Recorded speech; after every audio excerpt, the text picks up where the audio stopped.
Good afternoon students. आज हमारा topic है नर्वस सिस्टम। नर्वस सिस्टम आप सभी जानते हैं कि ब्रेन से लेकर हमारी डोर्सल ट्यूब्यूलर नर्व कॉर्ड से जुड़ा हुआ central and peripheral nervous system पाया जाता है, जो कि हमारे शरीर में मिलने वाली स्टिमुलाई को हमारे ब्रेन तक पहुंचाता है। ब्रेन क्या काम करता है? जब स्टिमुलाई मिलते हैं तो ब्रेन का काम रहता है उससे रिलेटेड हमें सूचनाएं प्रदान करना कि हमारे साथ कोई दुर्घटना घट रही है, या हमें किसी ने टच किया है, या किसी ने पिन चुभोया, या कोई भी प्रकार की सेंसेशन जो हमें ब्रेन में प्राप्त होते हैं, तो वो किसके द्वारा मिलते हैं? न्यूरॉन्स के द्वारा। न्यूरॉन्स क्या होते हैं? जो नर्वस सिस्टम होता है, नर्वस सिस्टम नर्व सेल्स से मिलकर बना होता है। नर्व सेल्स क्या कहलाती हैं? ये पूरी नर्व सेल है। नर्व सेल मिलकर नर्वस टिश्यू बनाती हैं, नर्वस टिश्यू मिलकर नर्वस ऑर्गन बनाते हैं, और नर्वस ऑर्गन मिलकर नर्वस सिस्टम बनाते हैं, जो कि हमारी पूरी बॉडी में फैला हुआ होता है। Structure of neurons. न्यूरॉन्स का स्ट्रक्चर ये पूरा आपको सामने दिखाई दे रहा है। इसमें होता है साइटोन, डेंड्रॉन और एक्सॉन। साइटोन क्या कहलाता है? ये जो बॉडी होती है, सेल बॉडी, ये होती है साइटोन। साइटोन जैसे नॉर्मल सेल्स होती हैं, इसी प्रकार से होता है। बस इतना है कि इनमें सेल डिवीजन नहीं पाया जाता है। सिर्फ न्यूरॉन्स जो होते हैं वो उनकी लंबाई बढ़ती है, पर सेल डिवीजन इनमें नहीं होता है। तो साइटोन में एक बड़ा न्यूक्लियस पाया जाता है। न्यूक्लियस के अंदर न्यूक्लियोलस होता है। इसमें निसेल्स ग्रेन्यूल्स, इसमें ग्रेन्यूल्स लाइक स्ट्रक्चर पाया जाता है, जिसे निसेल्स ग्रेन्यूल्स कहते हैं। इसके चारों ओर एक साइटोप्लाज्मिक जो मेम्ब्रेन होती है वो पाई जाती है। मेम्ब्रेन के बाहर निकले हुए पहला तो मेन जो होता है, एक बड़ी मोटी जो डेंड्रॉन के यहाँ से पाया जाता है, तो वो क्या कहलाता है? एक्सॉन। मेन जो ब्रांच होती है वो एक्सॉन कहलाती है। एक्सॉन से निकलने वाली को ब्रांचेज जो उसकी होती है वो डेंड्रॉन कहलाती है। डेंड्रॉन से भी निकलने वाली सब ब्रांचेज जो होती है वो डेंड्राइट्स कहलाती है। अब हम ये देख रहे हैं कि ये जो बीच की ये है, ये होती है क्या? एक्सॉन। तो एक्सॉन जो है, एक्सॉन के चारों तरफ एक सीथ पाई जाती है, वो कहलाती है माइलिन सीथ। ये कहलाती है, ये माइलिन सीथ। माइलिन सीथ के कारण जो न्यूरॉन्स जिनमें माइलिन सीथ पाई जाती है वो कहलाते हैं मॉड्यूलेटेड या माइलिन सीथ वाले न्यूरॉन्स कहलाते हैं, ठीक है। और जिनमें माइलिन सीथ नहीं पाई जाती वो नॉन मेड्यूलेटेड कहलाते हैं। नॉन मेड्यूलेटेड न्यूरॉन्स और मेड्यूलेटेड न्यूरॉन्स, या नॉन मेड्यूलेटेड और माइलिनेटेड न्यूरॉन्स। दूसरा नॉन मेड्यूलेटेड और अनमाइलिनेटेड न्यूरॉन्स। अब इन माइलिन सीथ को पूरी तरह से कंटिन्यू हम नहीं देख रहे हैं, इसके बीच बीच में ब्रेक है। जहां पर ये माइलिन सीथ का ब्रेक होता है वहां नोड ऑफ रेनबियर वो पोर्शन कहलाता है, नोड ऑफ रेनबियर। इसके बाद इसमें निसेल्स ग्रेन्यूल्स अंदर भी पाए जाते हैं। साथ में फिर ये एक जो एक्सॉन होता है या एक न्यूरॉन्स दूसरे न्यूरॉन्स से भी अटैच होता है। तो हम ये देख रहे हैं कि जहां पे डेंड्रॉन का एंड पॉइंट होता है, या ये जो मेन ब्रांच है किसकी? एक्सॉन की। एक्सॉन की जो मेन ब्रांच होती है वहां पे लास्ट में नोड्स ऑफ रेनबियर के पास दूसरा न्यूरॉन का स्टार्टिंग होती है, ठीक है। तो जब दूसरे न्यूरॉन की स्टार्टिंग होती है तो इस जो स्टिमुलाई या सेंसेशन होते हैं वो इसके द्वारा दूसरे न्यूरॉन्स में पहुंच जाते हैं। तो हम ये समझ गए कि एक न्यूरॉन से दूसरे न्यूरॉन में पहुंचने की पूरी प्रोसेस क्या होती है, कि इसमें एक सबसे मेन है कि ये जो एक्सॉन होती है सीथ, ये एक्सॉन के एंड पॉइंट में सिनेप्टिक नोब्स पाई जाती है। ये सिनेप्टिक नोब्स का क्या करती है? सिनेप्टिक नोब्स जो होती है दूसरे एक्सॉन के डेंड्रॉन या इसके जो डेंड्रॉन मेन जो ब्रांच होती है उसके एंड में भी एक सिनेप्टिक नोब पाई जाती है, एक इसमें भी न्यूरॉन में भी सिनेप्टिक नोब्स पाई जाती है। ये नोब्स दोनों मिलके सेंसेशन या स्टिमुलाई को दूसरे न्यूरॉन्स में या नर्व टिश्यू में पहुंचाने का काम करते हैं। तो यहाँ पे ये मसल्स दिख रही हैं। इस प्रकार से मसल्स के द्वारा पूरे शरीर की, पूरी बॉडी में किसी भी प्रकार का स्टिमुलाई एक न्यूरॉन्स या एक नर्व सेल्स के द्वारा दूसरी नर्व सेल्स से ब्रेन तक पहुंच जाता है। और ब्रेन हमें ये सूचना देता है कि हमारे साथ किसी ने हमें टच किया है या हमें कौन सी स्टिमुलाई मिली, जैसे सामने हमें कुछ दिखाई दे रहा है, हमें कुछ सुनाई दे रहा है या हमें किसी ने टच किया। तो हमारे मेन जो सेंसरी ऑर्गन्स हैं तो उनमें स्किन भी एक होती सेंसरी ऑर्गन, तो स्किन में ही हमारे न्यूरॉन्स पाए जाते हैं या नर्व टिश्यू पाए जाते हैं। तो इन नर्व टिश्यू के द्वारा हम जो स्टिमुलाई होते हैं उनको ब्रेन तक पहुंचाए जाते हैं और ब्रेन के बाद हमको इसकी सूचना मिलती है कि क्या स्टिमुलाई था। तो ये होते डेंड्राइट्स, मेन ब्रांच होती डेंड्रॉन, और ये न्यूक्लियस, यहाँ ये साइटोन है, नेसेल्स ग्रेन्यूल्स पाए जाते हैं, नोड्स ऑफ रेनबियर पाया जाता है जिसको कनेक्टिंग पॉइंट होता है माइलिन शीट जहाँ ब्रेक होती है। जो एक्सॉन होते हैं, एक्सॉन के जिस बाहर जहाँ पे माइलिन शीट कभी कभी नहीं पाई जाती है इस प्रकार के, तो उनको कहते हैं नॉन मेड्यूलेटेड न्यूरॉन्स कहते हैं, जहाँ माइलिन शीट नहीं पाई जाती है, अनमाइलिनेटेड न्यूरॉन्स कहलाते हैं। अब हम ये जान लें कि हिस्टोलॉजिकल स्टडीज के हिसाब से न्यूरॉन्स कितने टाइप के होते हैं। हिस्टोलॉजिकल टाइप्स ऑफ न्यूरॉन्स मतलब टिश्यूज या ऊतकों के हिसाब से 2 टाइप्स के न्यूरॉन्स होते हैं, एक मेड्यूलेटेड और माइलिनेटेड न्यूरॉन्स, जो हमने अभी आपको बताया माइलिन शीथ जिसमें पाई जाती है। दूसरा नॉन मेड्यूलेटेड और अनमाइलिनेटेड न्यूरॉन्स जिसमें माइलिन शीथ नहीं पाई जाती है। अब types of neurons on the basis of processes, इनके जो ये प्रोसेस पाए जाते हैं, प्रोसेस इनके बेस के आधार पर न्यूरॉन्स कितने टाइप के होते हैं, 4 टाइप्स के होते हैं।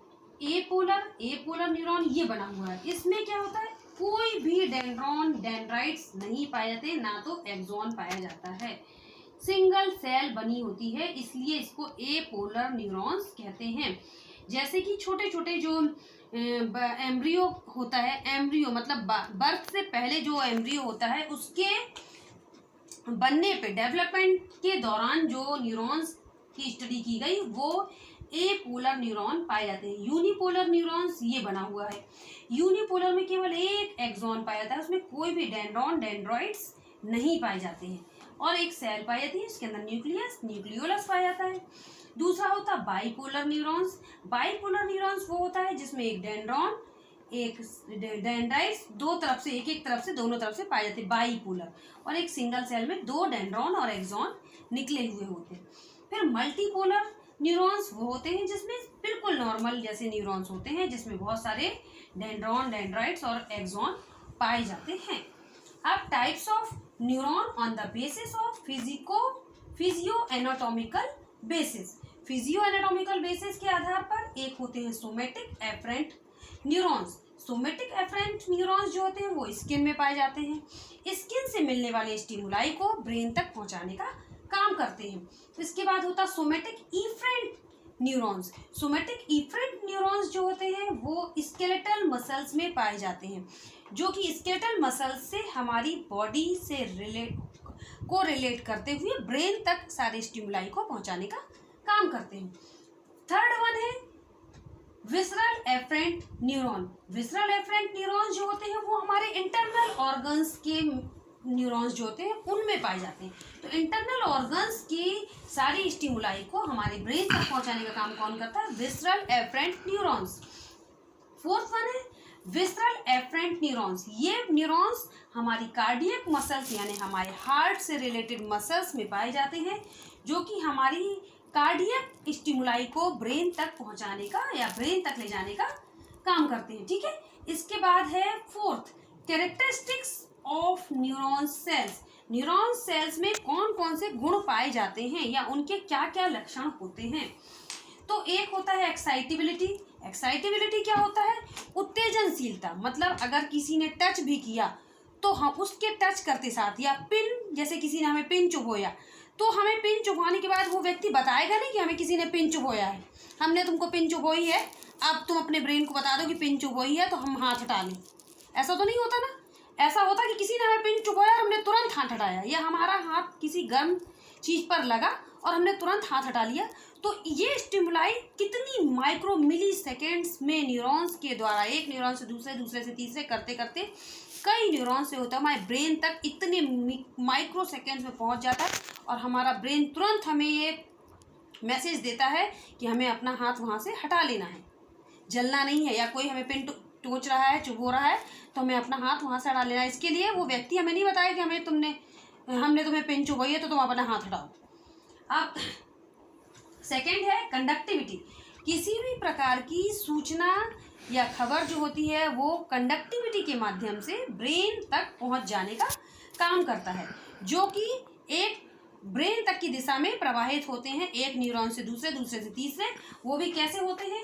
एक न्यूरॉन में जो एक्सॉन पाया जाता है वो एक्सॉन लंबा चला जाता है और दूसरे न्यूरॉन्स या नर्व सेल्स के नोड ऑफ रेनबियर से होते हुए सिनेप्टिक जो नोब्स पाई जाती हैं, सिनेप्टिक नोब्स के द्वारा दूसरे डेंड्राइट्स, डेंड्रॉन और एक्सॉन से होता हुआ ब्रेन तक पहुंच जाता है। ठीक है। थर्ड है रिफ्रैक्टरी। रिफ्रैक्टरी जो पीरियड होता है, रिफ्रैक्टरी पीरियड वो कहलाता है कि जब न्यूरॉन्स को सूचनाएं मिलती हैं, तो किसी भी न्यूरॉन को एक मैसेज मिला, न्यूरॉन जो होता है उसकी नर्व सेल एक्साइट हुई, एक्साइट होने के बाद वह मैसेज उसने ब्रेन तक पहुंचा दिया। अब अगर हम सोचें कि वो न्यूरॉन्स या नर्व सेल्स तुरंत फिर से एक्साइट हो जाएगी, तो ऐसा नहीं होता। उसको एक्साइट होने के बीच में थोड़ा सा टाइम लगता है। वो जो पीरियड होता है वो कहलाता है रिफ्रैक्टरी पीरियड। मतलब न्यूरॉन्स को दोबारा एक्साइट होने में, दोबारा स्टिमुलाई मिलने के लिए या फिर से उसको एक्साइट होने के लिए कुछ समय जो लगता है, उस दौरान को, उस पीरियड को रिफ्रैक्टरी पीरियड कहते हैं। फोर्थ होता है सम्मेशन। सम्मेशन क्या कहलाता है? अगर थोड़ा सा कोई स्टिमुलाई मिले या थोड़ा सा टच बस करेंगे, अगर हमको जैसे किसी ने इतना सा टच किया, तो इतना सा टच करने सिर्फ आसपास के न्यूरॉन्स बस एक्साइट हुए, उतना एक्साइटमेंट जो होता है उससे कोई फर्क नहीं पड़ता। वो स्टिमुलाई न्यूरॉन्स को एक्साइट करने के लिए काफ़ी नहीं होते हैं। अगर लगातार न्यूरॉन्स को स्टिमुलाई या स्टिमुलेशन दिए जाते रहते हैं, तो वो सारे स्टिमुलाई मिलकर उनका जो जोड़ होता है, उनका जो टोटल होता है, वो छोटे छोटे स्टिमुलाई मिलकर एक बड़ा ग्रैंड टोटल जो बनाते हैं, वो स्टिमुलाई ही काम करते हैं। और अगर एक ग्रैंड टोटल मतलब कई सारे छोटे छोटे स्टिमुलाई का ग्रैंड टोटल एक छोटे से स्टिमुलाई से जब ज़्यादा हो जाता है, तब वो नर्व सेल एक्साइट होती है और वही एक्साइटेशन जो होता है वो ब्रेन तक पहुंचता है। तब जाके हमें ब्रेन मैसेज देता है कि हमें वहाँ से हाथ हटाना है या किस प्रकार का स्टिमुलाई हमको मिला है। तो न्यूरॉन्स का ये कहलाता है सम्मेशन। तो इस प्रकार से हमने देख लिया कि न्यूरॉन्स के काम के हिसाब से भी कई टाइप्स होते हैं, टिश्यू के हिसाब से कई टाइप्स होते हैं, और इसकी प्रोसेसेस के हिसाब से कई टाइप्स होते हैं, फिर इसके फिजियो एनाटॉमिकल बेसिस के हिसाब से भी न्यूरॉन्स के कई टाइप होते हैं। केमिकल्स भी पाए जाते हैं इसमें। केमिकल्स के थ्रू भी नोड ऑफ रेनबियर और सिनेप्टिक नोब्स में जो केमिकल्स होते हैं, एसिटाइल कोलिन जो हार्मोन्स होते हैं, वो भी बस्ट होते हैं, और बस्ट होने के बाद एक न्यूरॉन से दूसरे न्यूरॉन में वो एसिटाइल कोलिन हार्मोन जो होते हैं वो पहुंच जाते हैं।